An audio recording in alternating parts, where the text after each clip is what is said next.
Herbert Hoover assumed the nation's highest office at the peak of American prosperity.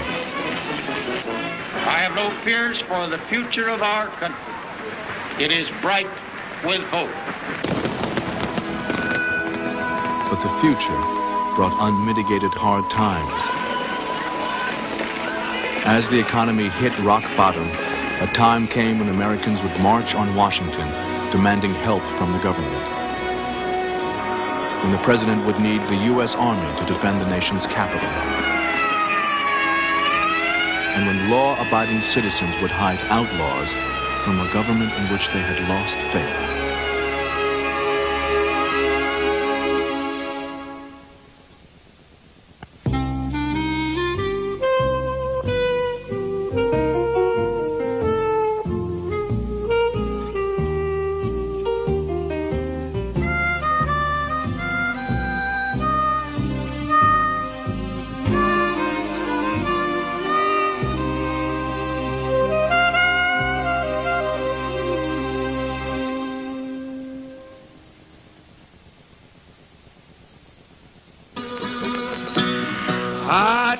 Hard time, we got hard time. Now, in the days of Hoover, it was a kind of a disastrous time.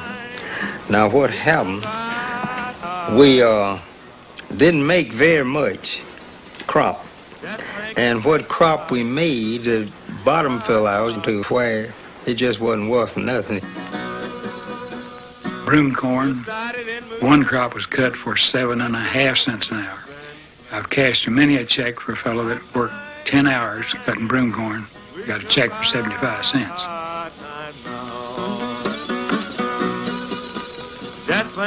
People lost their farms. I mean, good, rich farms. They lost them. My uncle was a banker, and he foreclosed on a lot of good farms. But he had to do it because the banking commissioner told him to do it, or close the bank. With hard times, even law and order in America seemed threatened.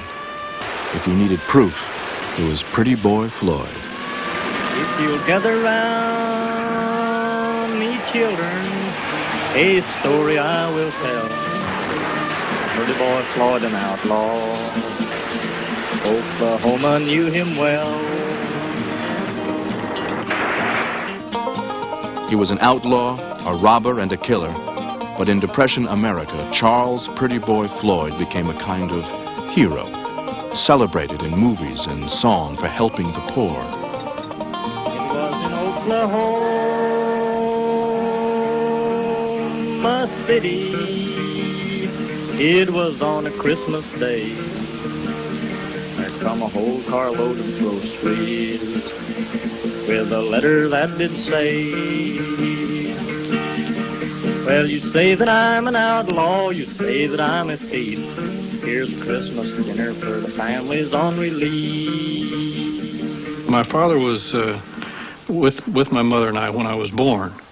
But after that, it was only about a year, I think, after that he was put in prison.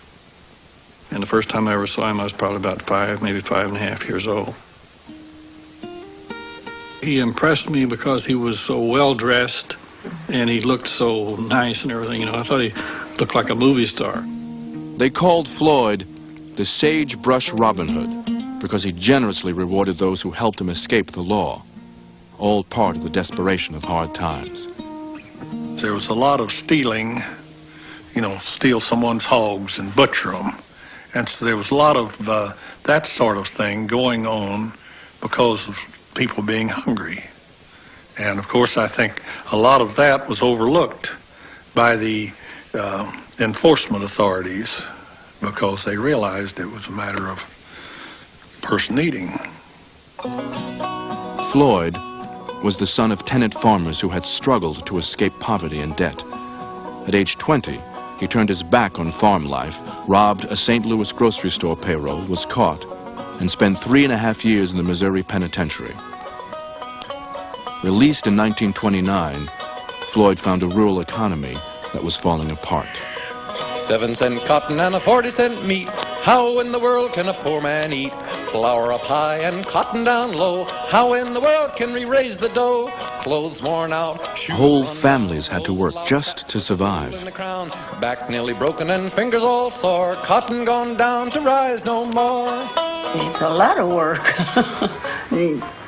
Take your children to the field and have them on the sack with you, drag them on the sack and let them play up the middles, and they'd pick little piles of cotton and I'd pick it up when I got to it.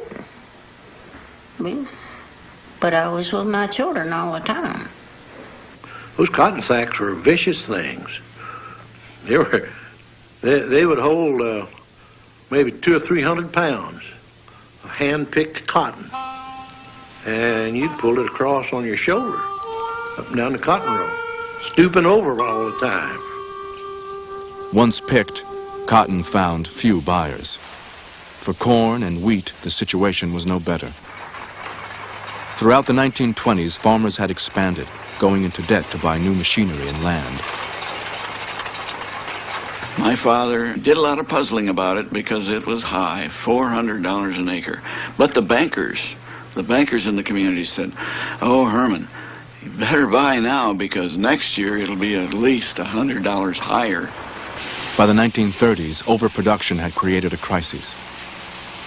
Low prices did not even repay the cost of raising crops, let alone the interest farmers owed on borrowed money. Within a year, the land prices in that community dropped severely. In fact, it would have been difficult, even if it had been possible to sell, to get anything more than $100 an acre for what we'd paid $400 an acre for just 12 months before that. Then, in 1930, America's agricultural heartland was struck by drought. Cool masses of air have not flown southward as usually to cool us, nor moist airs from the ocean to bring us rainfall.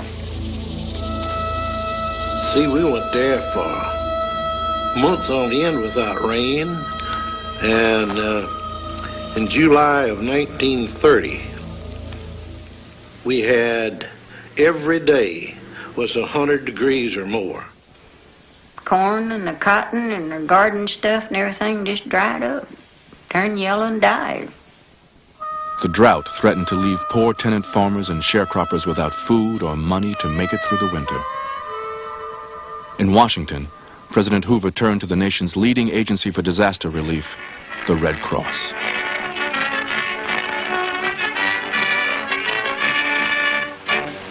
Mr. President, it is a great honor and pleasure for me to ask you to enroll... Mr. Hoover was sort of the spiritual godfather of the American Red Cross. Still is. And he believed that people ought to help each other. Those that had it should spread it around and shouldn't charge for it. My grandmother and grandfather were Quakers, and it just was a normal thing to do good deeds, but you shouldn't call attention to it. People would turn to the Red Cross for all kinds of help. And the senators or politicians, Washington, worked through the Red Cross. And they became an agency almost of a political nature. In the drought area, the Red Cross began by distributing garden seeds so that people could grow food for the coming winter. The Red Cross gave out seeds, and when we went for them, we got peas, we got turnip seed, collard seed, everything that bloomed in a garden, even got eggplants. I didn't know anything about eggplants until the Red Cross issued those eggplant seeds. Drought wore on. Even the Red Cross gardens died. By September, many sharecroppers and wage laborers were hungry. But planters feared that further relief would keep people from working, and they blocked Red Cross efforts until the cotton was picked. Not until late November did food distribution begin. The Red Cross went into the furniture stores here and told them, said, you sell these people the groceries you've got in here, and we'll pay you for them. But we're not going to give them money. because they'll throw it away or drink whiskey with it and everything. In most counties, the Red Cross worked within the plantation system and relied on the landowners to determine who got food. Your boss man, he would already go in front and he'd be done told how many families he had on his place that needed aid. And so when you got out there, they would check each individual that was drawing for a household. Dear Red Cross, my children need books and clothes so they can go to school. If my mules don't die this winter and I can get something for them to eat, I'm going to try to make a crop here next year. I don't want the Red Cross to give me nothing, but if you'll help me and give me time, I'll pay you for all that you do for me. Signed, A.C. Blount. In Arkansas, the state hardest hit by drought, the agricultural crisis closed 1/4 of the banks. Red Cross relief money was frozen. As aid ran out, people faced starvation. I look back myself now and am surprised at how little awareness there seemed to be in Washington of what was going on around the country. Opinion in the newspapers was pretty much Republican.